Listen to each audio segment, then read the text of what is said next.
Skills weekly webinar.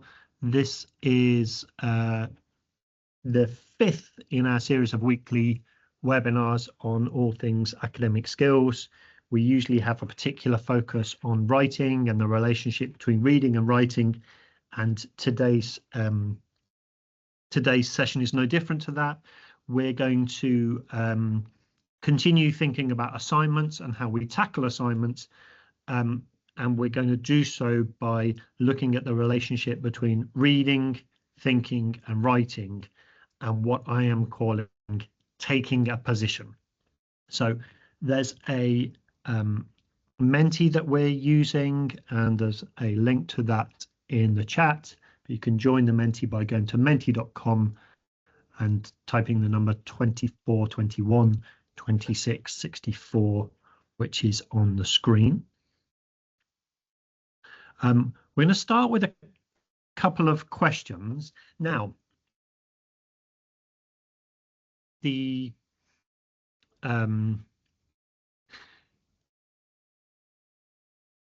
the past, I would always have done this workshop in person, and I do enjoy doing workshops in person.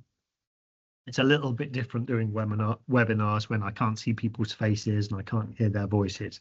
That's absolutely fine. But if you are sitting down and you're able to do some things on paper, whether you're watching this live or you're watching a recording, please do consider doing a few things by paper. What I would do if we were all in a room together is ask you to draw a line like this. And the point I'm going to make is that this line with two ends to it can be a really helpful tool in helping us to think about our reading and think about our written assignments.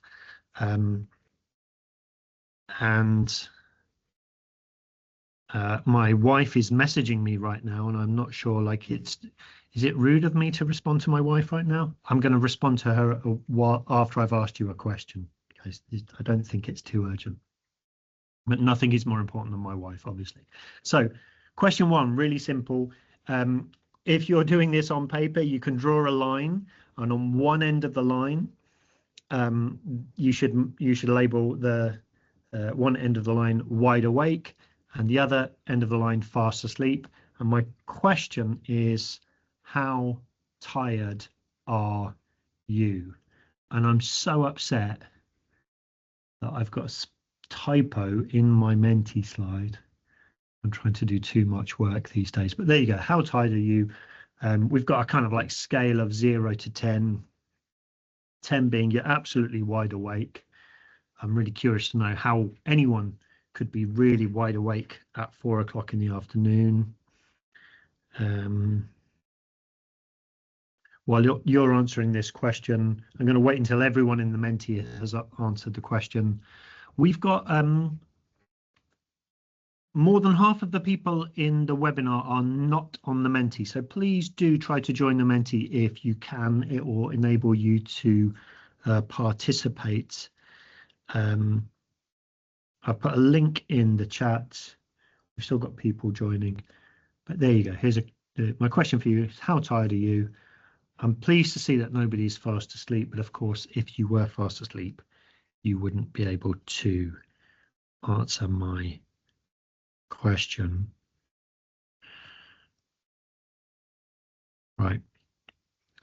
Lovely. And if we were together in person now, I would ask you just to turn to someone next to you and share with them why you've placed yourself on the position you've put yourself on the line. And usually we have a conversation about that. So if you are sitting next to someone who's also watching this, then please do feel free to have that conversation. If you're sitting next to anyone at all, even a stranger, you could tell them what you're doing and where you've put yourself on the line. I'd probably put myself in the middle. I wanted more sleep last night, and I usually wake up about 6 in the morning. You can put in the chat write in the chat what time you woke up this morning, because that would be interesting information for me. I usually wake up between 6 and 6:30. Today at 6:30, I just wanted to stay in bed and I wanted to sleep longer. So I still feel like I felt tired all day, but only kind of in the middle. It's good to see that most of you are more awake than tired, I think. All right. Feel free to share in the chat what time you woke up this morning. And my next question for you, again, we're going to have another line, but a different question. Right. Oh, my question is about English food. If I give you this statement, English food is terrible, where are you on this line between you completely agree with that statement and you completely disagree with that statement? And again, if you're with another person, whether they are in the webinar or not, you can tell them why you've put yourself where you are. You're also very welcome to share some details in the chat if you want to explain why you think English food is terrible or why you completely disagree with the statement.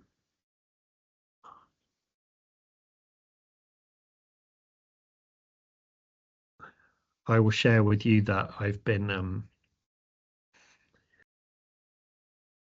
26, 27 years, and most of my in a lot of my career, I've worked predominantly with overseas students living in the UK. So this is the conversation we have a lot about English food. When I was younger, I used to get very offended when students told me that they hated English food. Now I really, I'm just interested in in what you think and what you share. So please don't feel that you have to disagree with a statement just to be polite to me. This is anonymous. Tell me the truth. I can see that more of you agree with the statement that English food is terrible, and a lot of you are somewhere around the middle. So you must be quite reasonable people. But on a scale of 0 to 5, we are 3.2 in agreement that English food is terrible. Right. Don't forget these questions I'm asking you. We're gonna have a discussion about them in a moment. Okay. Question 3.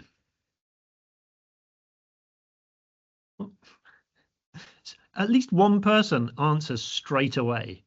And I'm not sure you spending enough time reading the question, but yeah, this is a question about generative AI and learning. And the statement here is generative AI tools are helpful for learning at university level. To what extent do you agree or disagree? Where are we going with this? So more than half of you have answered. One person is giving a thumbs up for some reason. This is really interesting. So just to go backwards. So most of you are quite awake. Most of you agree that English food is terrible.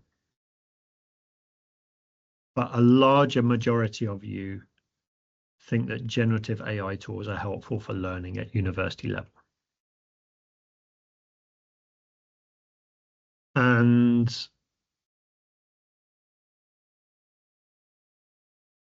okay, I guess I'm assuming with this question that you are using or you have tried generative AI tools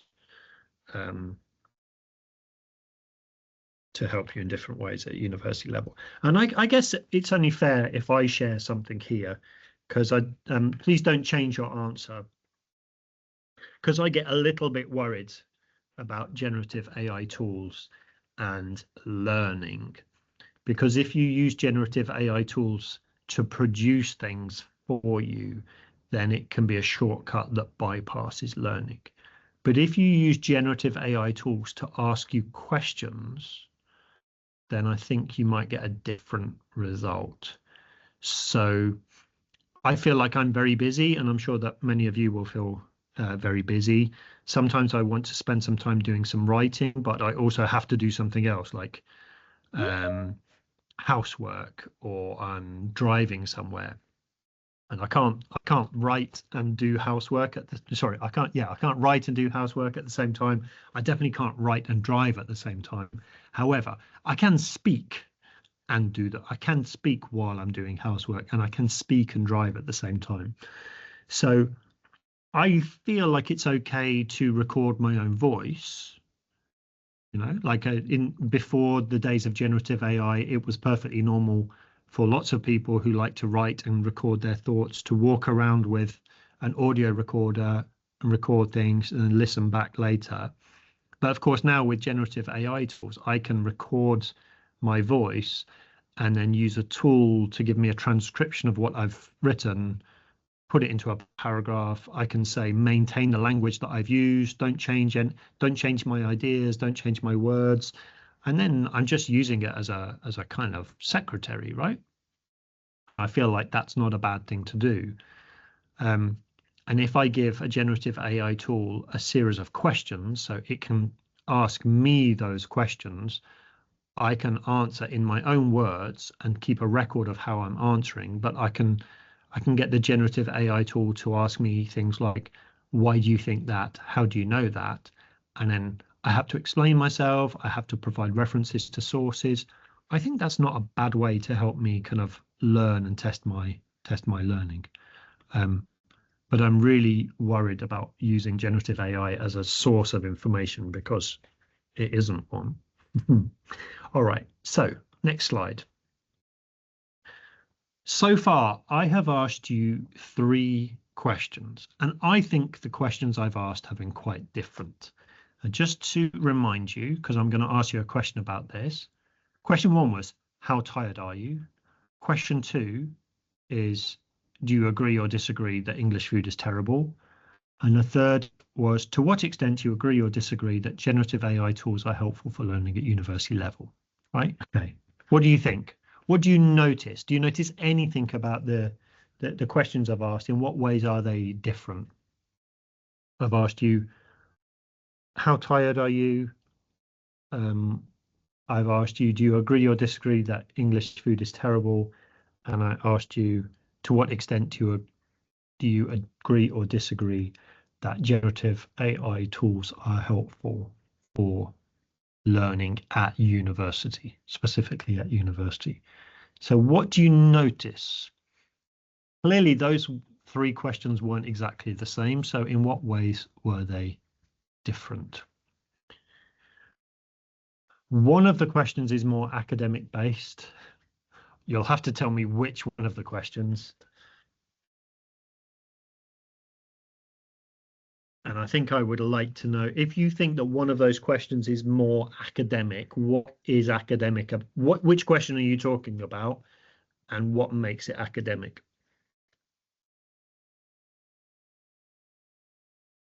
The generative AI question is academic. Why is it academic? How are the other 2 questions different, right? So let's see what you say. There are different types of questions that ask and require different and more suitable answer styles. Okay. Thank you very much for this, but it doesn't really tell me anything, right? There are 3 different questions and I ask for different things. Okay, can you be a bit more specific? In what ways are they asking for different, in what ways are they asking different information? Someone said, because we are influenced by AI. What, you're influenced by AI, so you can't give me a specific answer to the question? Or are you telling me that you're influenced by AI, so that changed the way you answered the 3rd question? Because I would suggest you are more influenced by how tired you feel, and you are more influenced by what you eat than anything you get from AI. And please give me a thumbs up if you think I'm right, because I think AI isn't the only one of those three things that influences you. Thank you.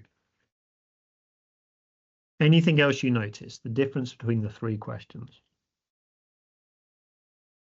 Someone is going to write something like really, really clever, and we're gonna be impressed and amazed. So please be that person.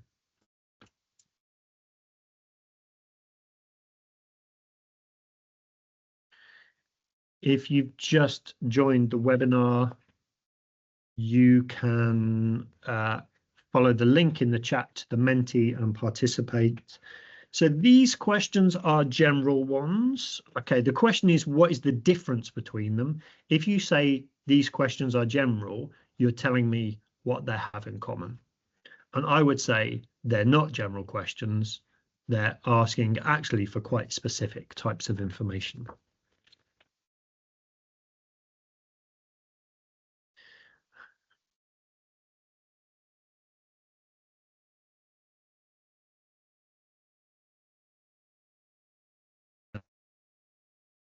You feel that, but also I have to tell you, like, when I disagree with you, you need to know, right? So I have to try and push you to give better answers sometimes, right? First is a direct answer. Second is an answer and an opinion to an extent, and you need to consider different sides and establish your standing. Okay. If this is your answer, then well done, because I think this is the best answer so far. I will see if anyone else wants to add anything else to this, because I'm not sure what you mean by the first is a direct answer. The second is an opinion. And the third is answering to an extent. And you need to consider different sides and establish your standing. Because right, but I think when I asked you about English food, there are different sides to that, right? Because there are restaurants in the UK serving English food that have Michelin stars, so they are considered good, not terrible, right? So there is a perspective out there that says that English food can be really good. And there's a perspective out there that says English food is terrible. And there's a very common experience of people coming to the UK thinking that English food is bland, English food is unhealthy. I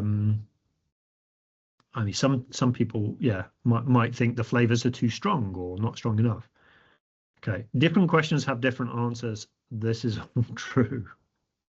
I think most people in the webinar are master's students. So come on. All right. I'm going to give you 30 seconds. Okay, first question, person-based. Second question, average idea. Third question, related to academic writing based on opinions.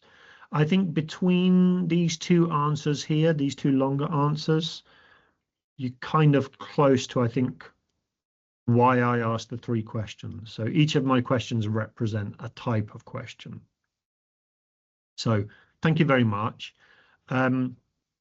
We're going to explore another question that will add a bit more detail to this. But yeah, let's just look at them again. When I asked you, how tired are you? You answered this with your feelings, right? I'm asking you, how do you feel? Like people, now people are feeling more tired than they were when I first asked this, which is fine, right? We answered this question with a feeling, right? We answered this with our bodies, right? We didn't even need to think about this, right? Our body tells us how tired we are. Second question, someone has already used this word in the webinar so far. Yes, I include this question because I think what I'm really asking you here is, what is your opinion? And I think you get your opinion from a combination of like your own personal circumstances. So the context in which you grow up, the food that you're used to, the food that you're not used to. So your context, your history, and your experience. So I don't know how many of you have tried English food that I think is good. It may be that all of the English foods you've had, I would also agree that that food was terrible, but that doesn't represent all English food. But actually, that's absolutely fine.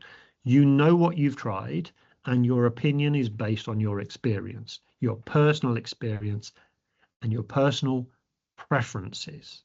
So this is about what do you like and what do you don't like? What have you experienced? What have you not experienced?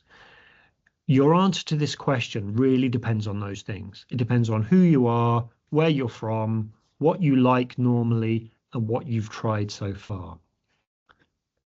I think this is an opinion question, and I try not to use the word opinion when talking about academic writing and university assignments, because I think opinions are things that we have through our personal likes and dislikes.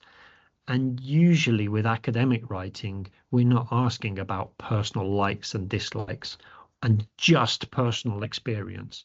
Personal experience is important, right?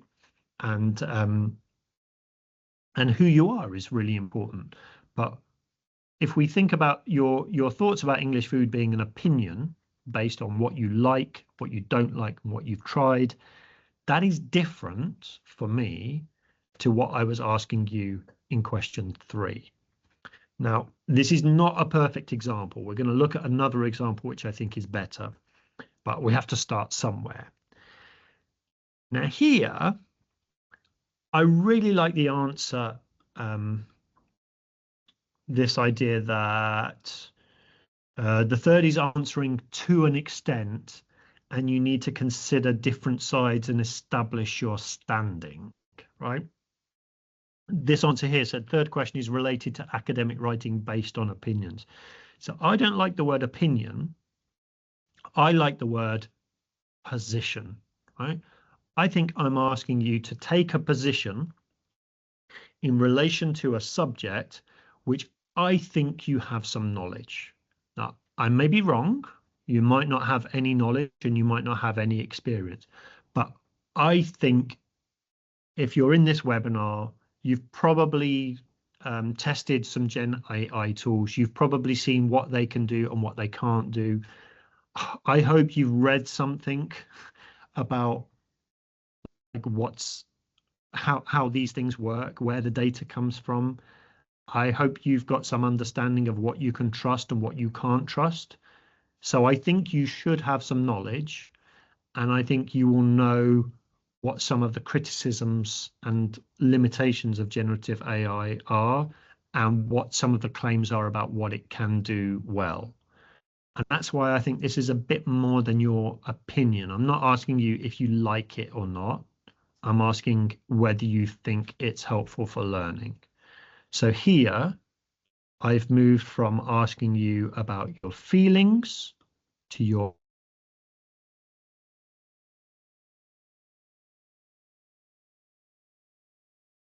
said the third one was in some way more academic. Yeah, that's kind of what I was trying to do. I was trying to lead us towards thinking about position, not opinion. And for the rest of the webinar, we're going to look at we're going to imagine a university assignment which is about this topic. So in this image, you can see someone. Actually, there's something really important missing from this image. You can tell me in the chat, or you can use a microphone. What is missing from the image? What is this person doing? What can't you see in the picture? Because I'm assuming that you will all know what this person is doing, what they are sitting on, why they are wearing what they're wearing. Do you want to put in the Teams chat what you think it is, if you're able to? Yeah, this woman is cycling, right? So she's wearing cycling gear, she's wearing cycling clothes, and she's wearing a cycling helmet. And the cycle helmet is the thing that I want to ask you about, right? Can you give me a thumbs up in the Menti if you cycle?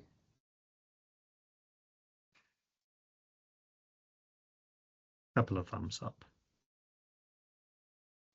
Give me a thumbs up in the Menti if you cycle in the UK.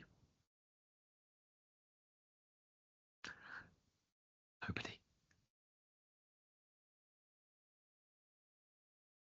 I should give a thumbs up myself. I cycle in the UK, but not so often. Okay. And give me a thumbs up if, like, imagine you are cycling in the UK. If you cycle in the UK on the roads, do you want to wear a helmet or not? Give me a thumbs up if you want to wear a helmet when you cycle. Even if you're just imagining cycling, give me a thumbs up if you would want to wear a helmet while doing that.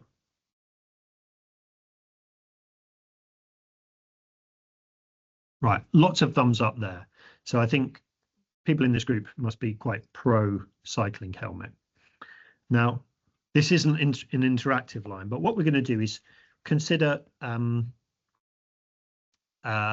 assignment question that looks like this. So we have a statement: all adult cyclists should be legally obliged to wear cycle helmets.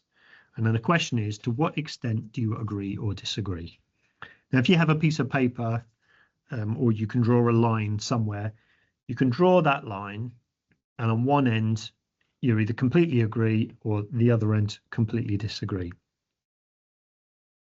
And when writing essays, when answering a question, to what extent do you agree or disagree, you can basically think about like an argument along a line.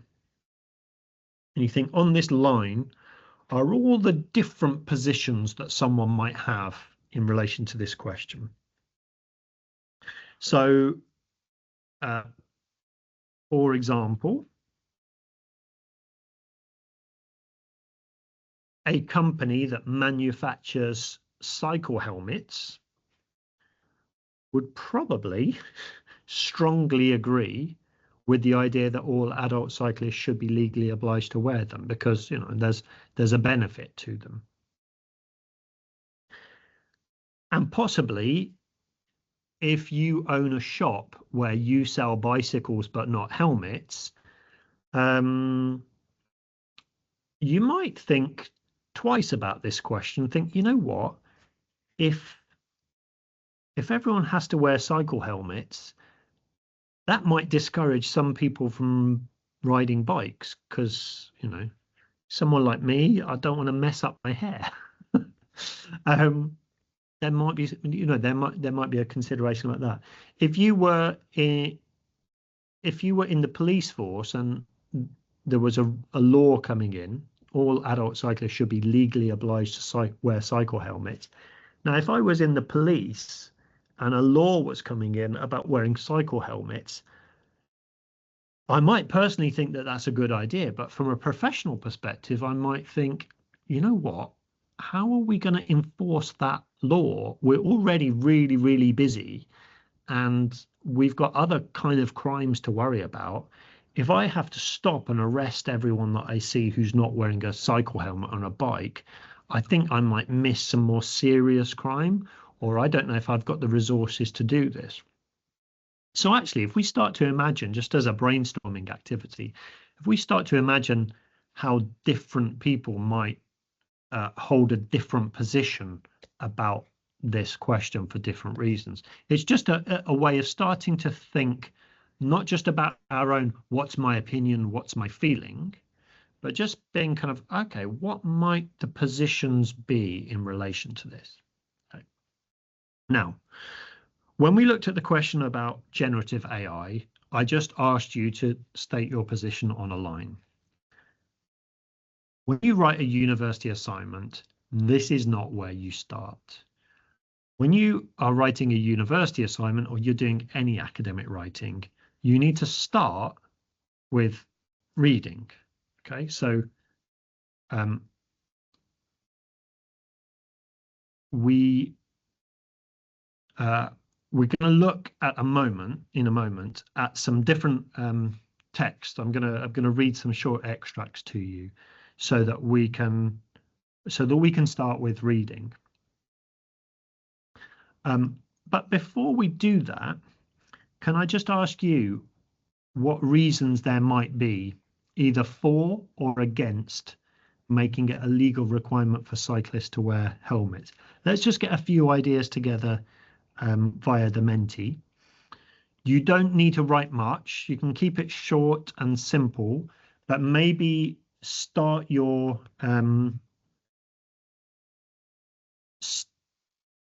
yeah, if you think you're making you've got a reason for, then maybe start your answer with for, or start your answer with against.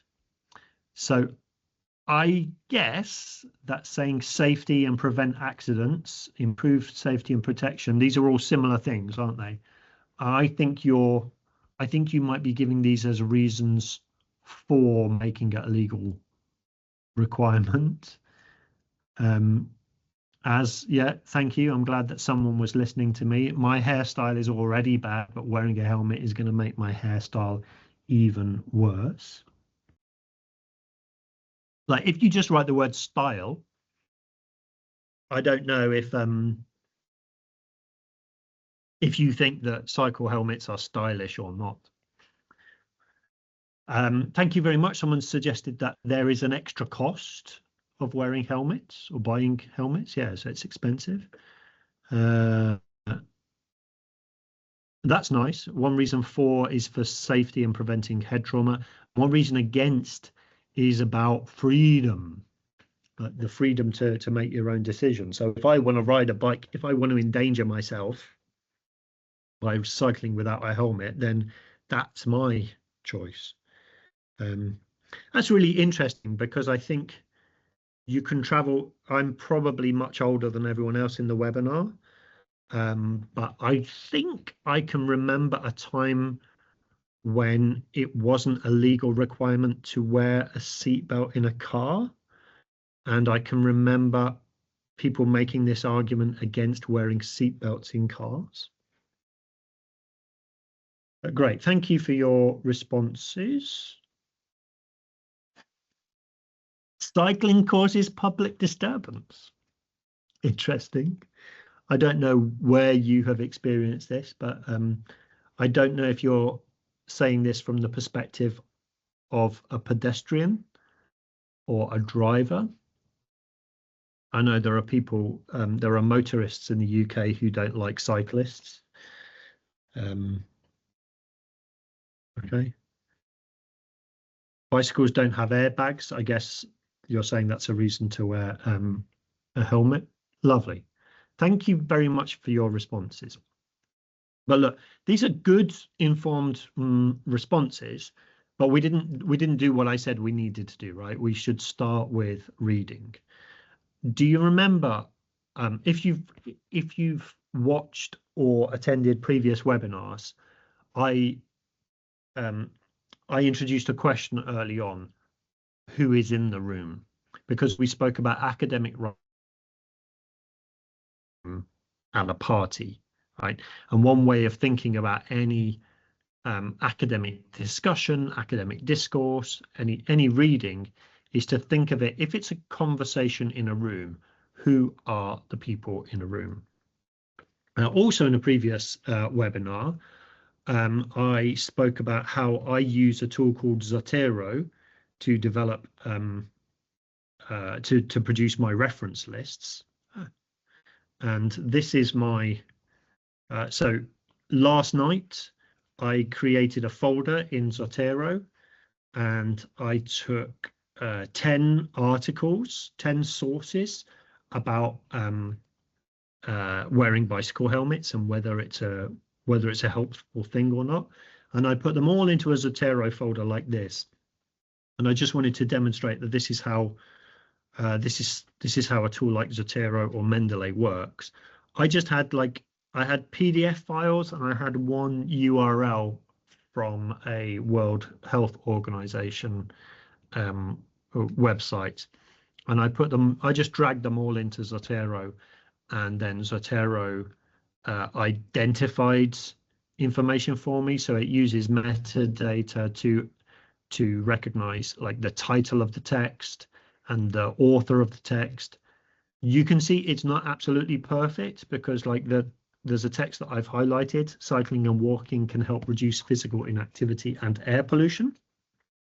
Okay, I don't think anyone mentioned that. Like, promoting cycling is a good thing for physical health and for the environment.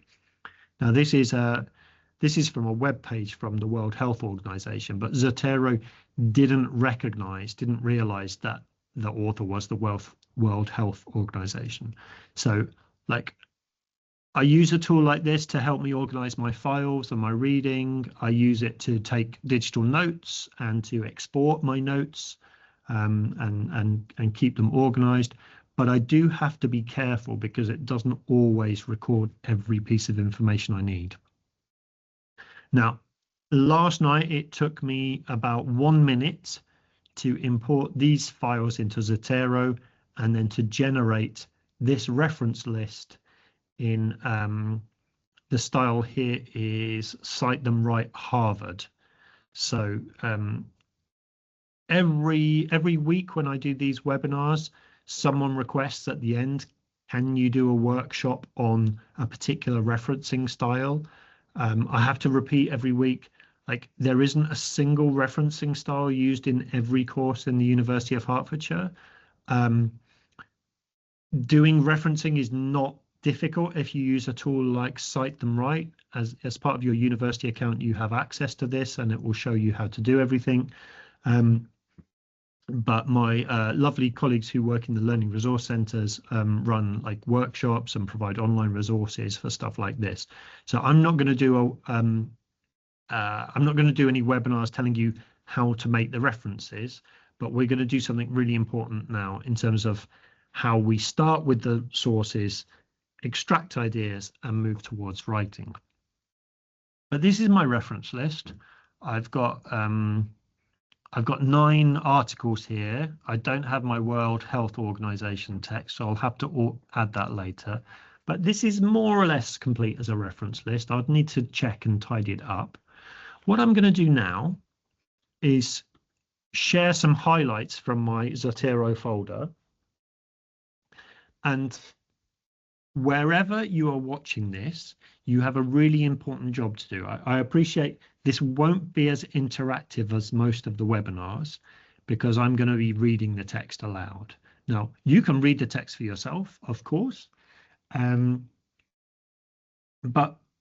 I'd like you to either keep in your mind or keep a note of any themes that you notice, right? So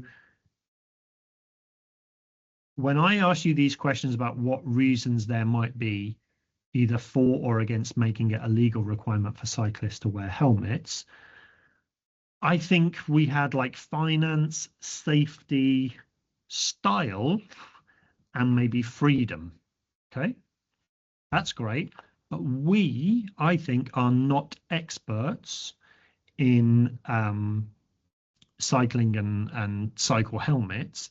And that's why we're going to go to our reference list now. This is why we're going to start some reading, because we want to learn from the experts.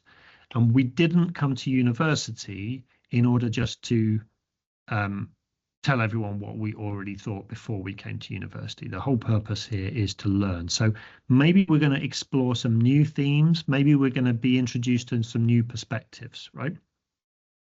But let's see how it goes. So first of all, what I've done on each of these slides is I've kind of summarized the main argument from each of these texts. And so I'm recommending that you do the same thing. I'll show you a way of doing that in a moment. But first, we start with our reading and we look for, in any text, what's the main point being made that relates to my question. And remember, my question is, would it be a good idea? Do you agree or disagree, or to what extent do you agree or disagree with the statement that wearing cycle helmets should be a legal requirement for adult cyclists? Okay. Now, here's an article from 1999, so quite old actually. Thompson et al.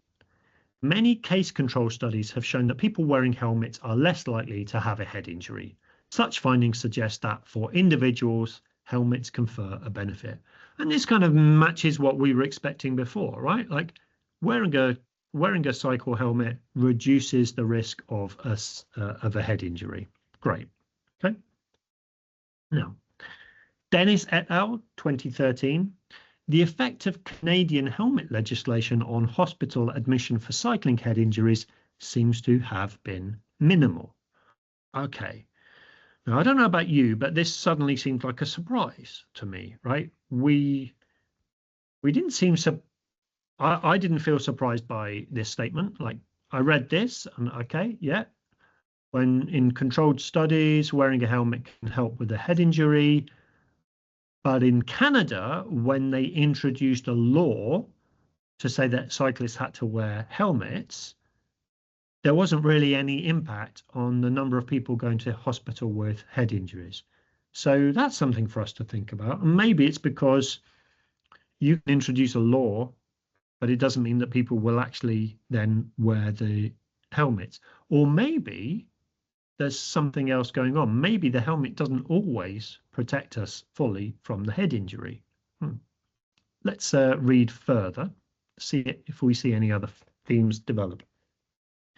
Cyclist behavior may change as a consequence of wearing a helmet through risk compensation, a phenomenon that has been documented in many fields. Now, when anyone talks to you about critical thinking, one of the things that means is when you read something, you try and think about how it connects to other things that you've read and other things that you've learned. And actually, yeah, I've read about studies in other areas where people start to take greater risks when they feel that they've been protected. So like there's a famous study where a group of participants were divided into two groups, and one group was given both groups were given a kind of like tablet to take.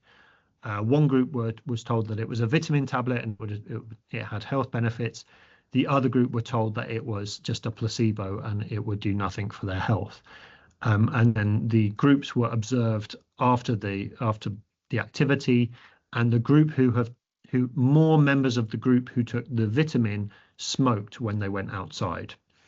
And one possible explanation for that is when you feel like you've been protected, my health is better now, you will take more of a risk with that health. So risk compensation here seems to apply to, like, if you're wearing a helmet, you might take more risks because you feel like you're protected. And maybe that helps explain why there wasn't a reduction in the number of head injuries in Canada, because there might have been more risks taken by cyclists when everyone was wearing a helmet. So that's something I didn't expect, and maybe you've noticed a theme.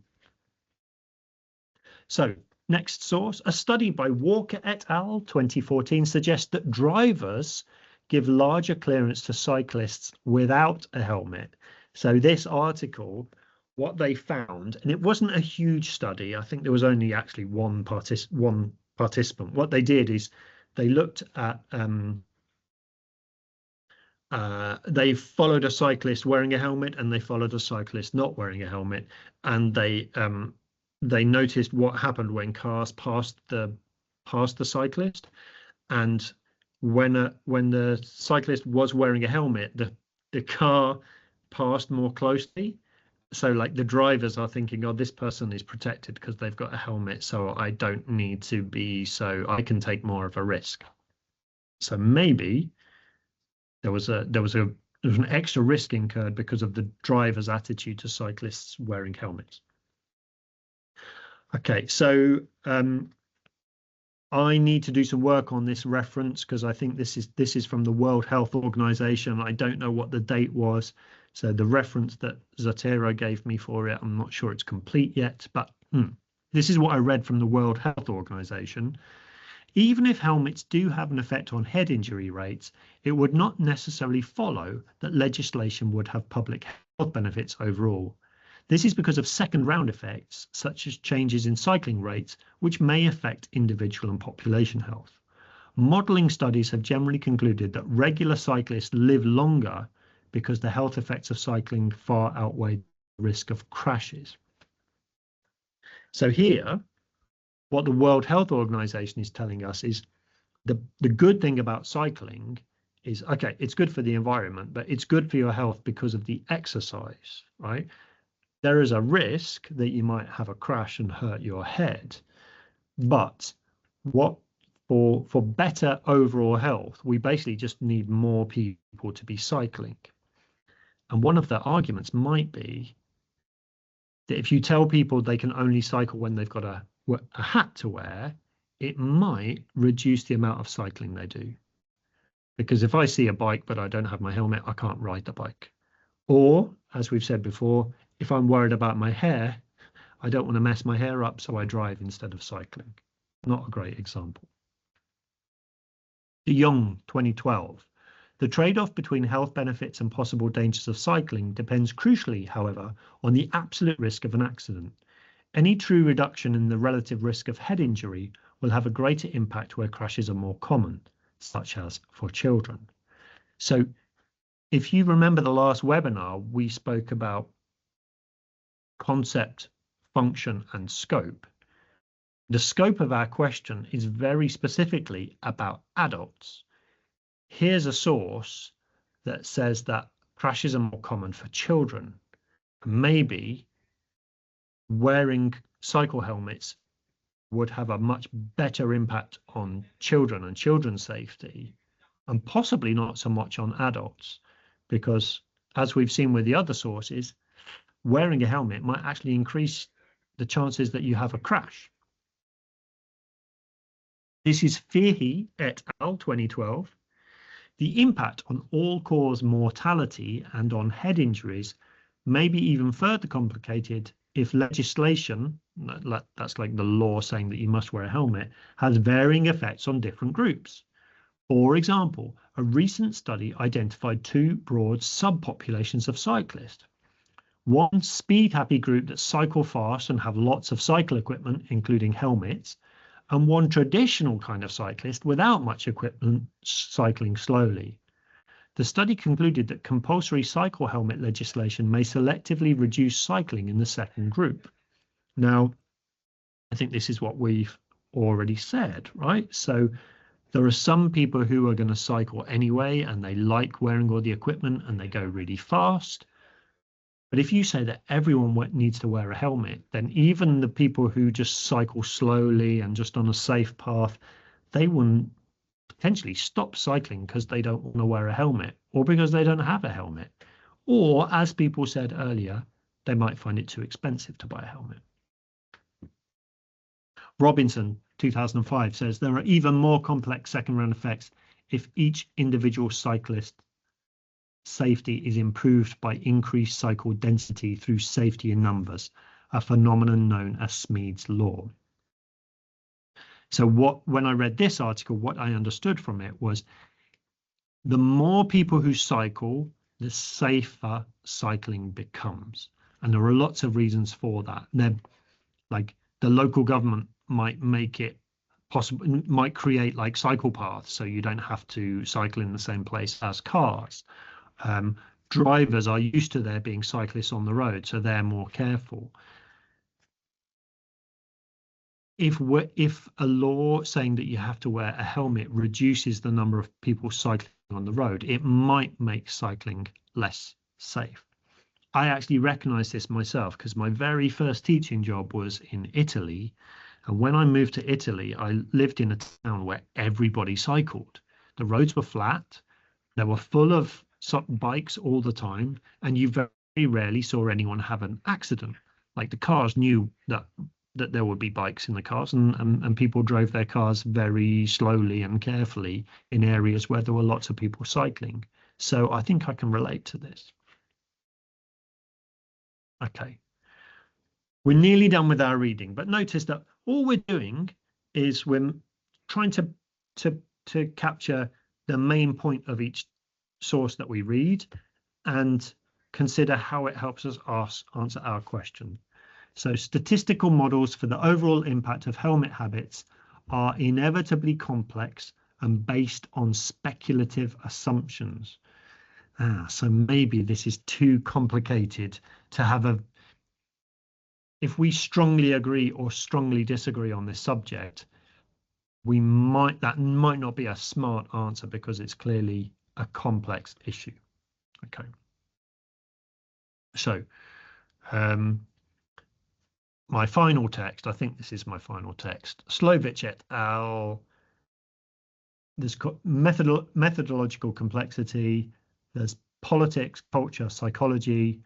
Supporters of helmets often tell vivid stories about someone they knew or heard of who was apparently saved from severe head injury by a helmet. Risks and benefits may be exaggerated or discounted depending on the emotional response to the idea of a helmet, which I think speaks to some of the suggestions you made earlier. So the last question I asked you is kind of like, what themes did you expect there to be? What do you think the reasons for or against making it a legal requirement would be? Now that we've done the reading, what themes did you notice?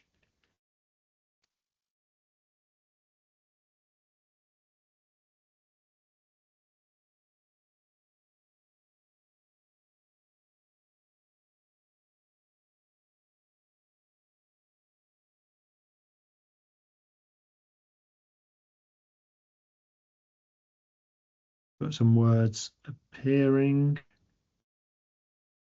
I think if you want to add the same words again, you can make them bigger. But like, did you notice any other themes?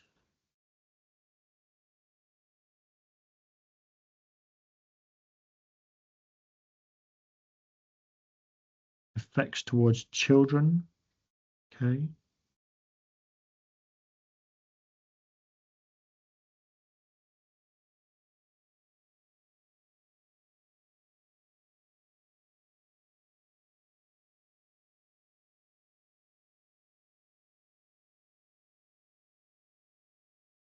Safety, risk, crashes, health, effects towards children.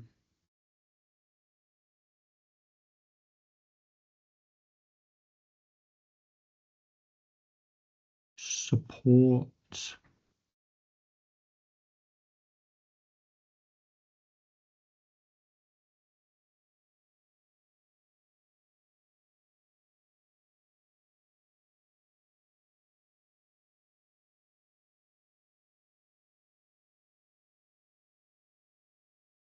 Crashes, accident rates, health benefits, injuries.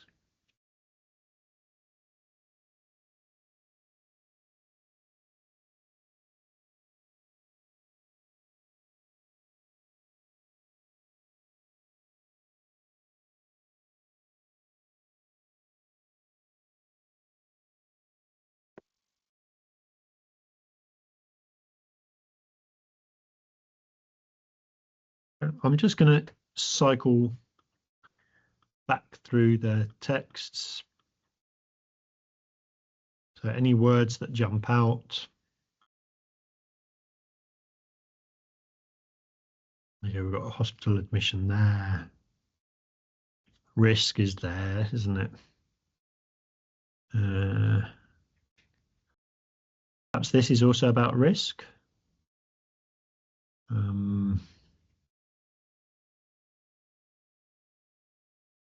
Cycling rates, maybe. Health benefits, dangerous or risks. This seems to be about human behavior. Also about, so safety, behavior. and so on, and so on. Okay, if anyone wants to add any more words to the cloud, please do. We're just going to finish up by looking at what would we do with this information for a university assignment? Because actually, 1, 2, 3, 4, 5, 6, 7, 8, 9, like I've got 10 different words here. And what we will explore in the next webinar is how can we organize our content into a good assignment? So one thing that we're going to talk about in that webinar is actually going from having we might have 10 ideas or 10 points that we've got from our reading. We might have made lots and lots of notes. How do we turn that into an organized assignment? So I think one way we might do it is to look at these 10 words and then try to group them together. So I would look at this and think, actually, injuries, safety and crashes, or injuries, hospital admissions, they're definitely the same thing. I think health and health benefits are something else, because there's something about cycling is good for us, but there's a risk that cycling can injure us. So we've got two sides of it, the health benefits, but also the bad things like the risk, the crashes, the injuries. I think we might be missing a word like behavior, and we might be missing, I don't know quite what we mean by support, but if we were to break that down into different themes, this is what we could do next. So what we don't do in academic writing is we don't say, I've read 10 different texts and here is what each of the texts says. And equally, we don't say, there are 10 different points, here are the 10 different points. What we need to do is synthesis. Synthesis is when we bring together. So we bring together the different things we've read, we bring together the different ideas. So as you'll see there, we identified some themes and we started trying to join them together. One of the problems there, though, is after we join them together, can we remember where we saw each theme? Well, this is what I want to suggest that you can all do for any university assignment that involves writing about your reading. And that's you create a synthesis grid or synthesis table or synthesis matrix. What we do is you have a table, and along one side, on one side you have your themes. So some of our sources are about protection against injury. Some of our sources are about safety. Possibly that's the same thing. Now, in Thompson et al., this is what they said about protection against injury. This is what Dennis et al. Said about protection against injury. And this is what Robinson said about safety. So we could take this information, we can try to put the points into our own words. But because I think protection against injury and safety are similar things, I could write one paragraph about these themes. So I could start my paragraph by writing something like,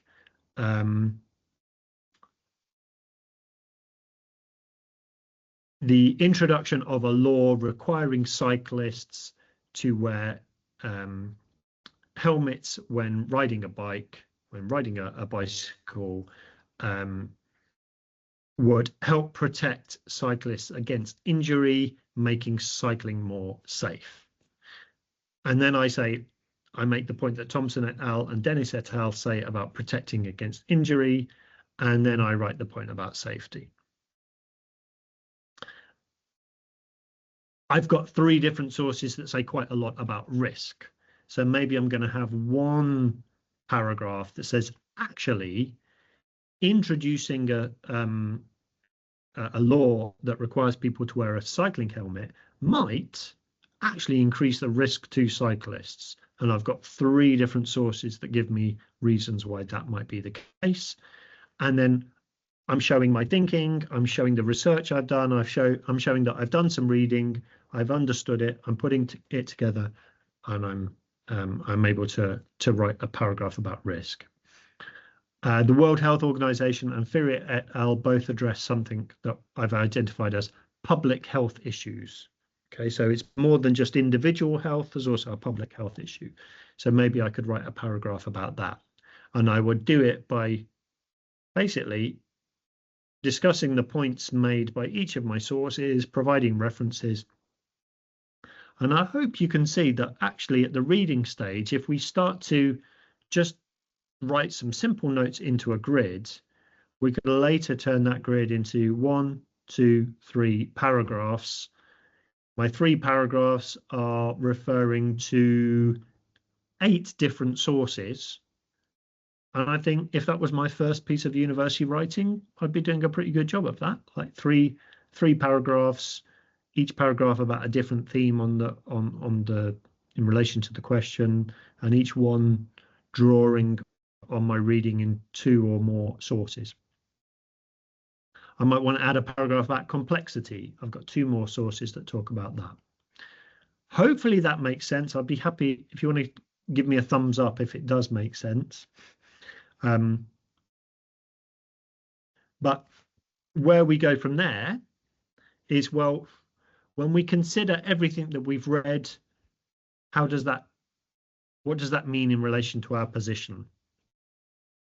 And here, this is where we go back to our line. Remember, we started with a line where on one side it said completely agree, and on another side it said completely disagree.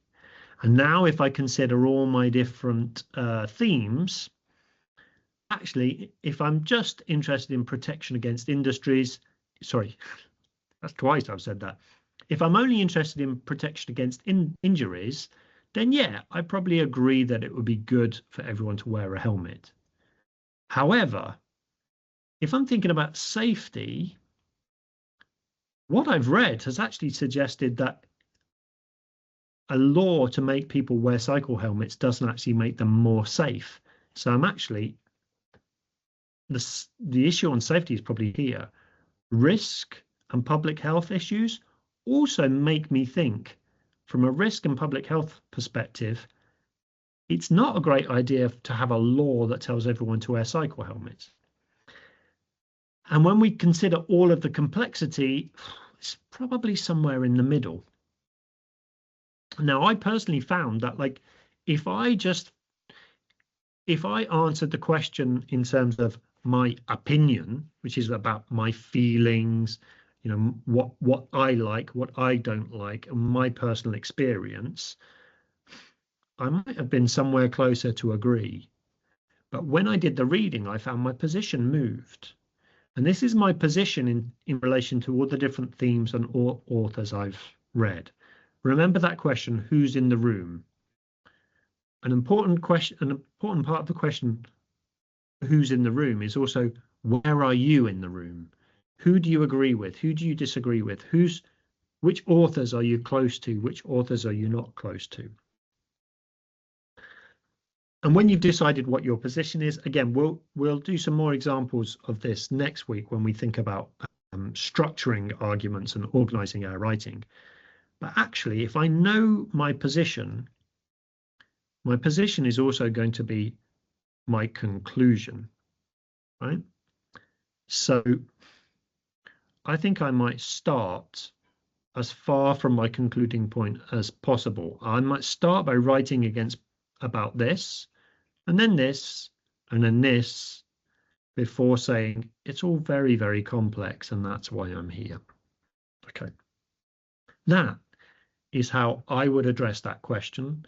It's how I would take 10 pieces of 10 sources, read through them, extract the points within them that help me answer the question, how I would take notes on those and turn those notes into paragraphs, and then how I would organize those paragraphs into an essay that's structured like an argument.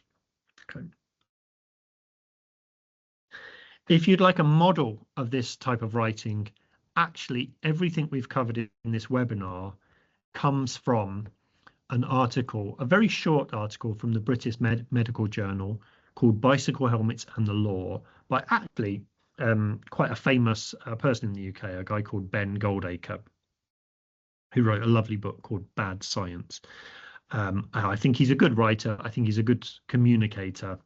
And this is a nice example of some short academic writing that draws together sources on a number of different themes and comes to a conclusion that this is a complex question and there isn't an easy answer.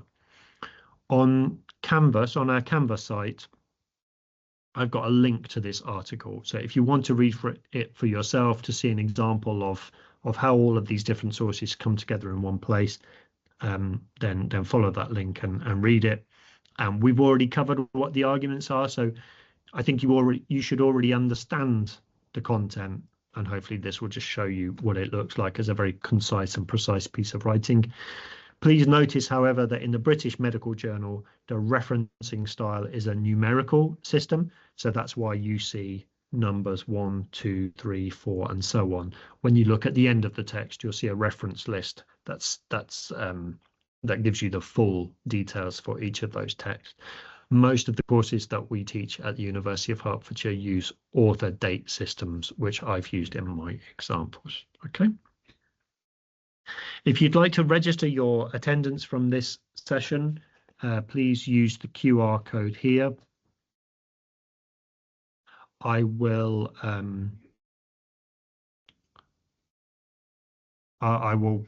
copy and paste a link to this in the chat in a moment, just in case you find it difficult to access the QR code.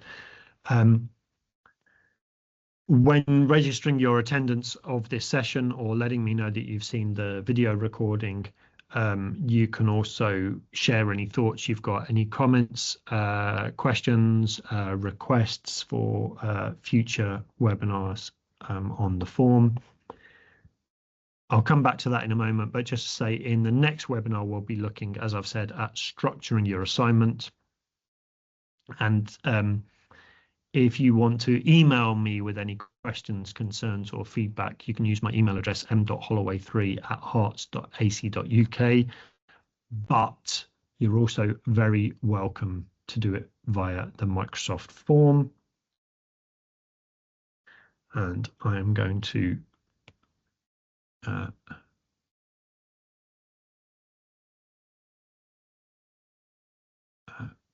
go back to that now. So you go back to the QR code.